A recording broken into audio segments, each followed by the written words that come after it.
শুনছিলেন বিটিএসসি শিরোনাম, এবারে জানাচ্ছি বিস্তারিত। গতকালকে রাজধানীর গুলশান এলাকা থেকে আটক করা হয় প্রায় 1.5 শতাধিক তরুণ যুবককে।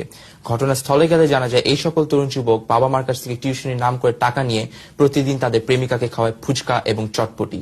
এছাড়া পুলিশ সূত্রে জানা যায় চক্রের লিডার রোমিও খান পুলিশের হাত ছেড়ে পালিয়ে যায়। শেষবারের মতো তাকে বলতে শোনা যায়, মামা চটপটিতে টক কম দিও, আমার জান ঝাল খেতে পারে না। এদিকে অবরোধের কারণে চরম দুর্ভোগে পড়েছে দেশবাসী।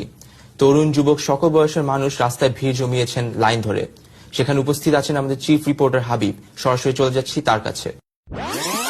জি সালমান, আপনি যেটা দেখতে পাচ্ছেন, আমরা রাজধানীর একটা রাস্তায় দাঁড়িয়ে আছি এবং আমার পিছনে কিছু সাধারণ জনগণ দাঁড়িয়ে আছেন। তারা কেন দাঁড়িয়েছেন সেটা আমরা জানি না, এখন এই মুহূর্তে তাদের কাছ থেকে আমরা জানবো সেটা। জি, আপনার অনুভূতি কি? আমার সুন্দর একটা ডিউটির জন্য দাঁড়ায়। আচ্ছা, আপনার অনুভূতি কি? মনে করেন খুশির ঠেলায় আমি এখানে দাঁড়িয়ে আছি। খুশি ঠেলা দাঁড়িয়েছে। জি, আপনার অনুভূতি কি? আমার এখানে খুব ভালো লাগতেছে, তাই এখানে আমি দাঁড়িয়ে আছি। আপনার খুব ভালো লাগছে। আচ্ছা জি, আপনার অনুভূতি কি? আকাশটা খুবই ভালো।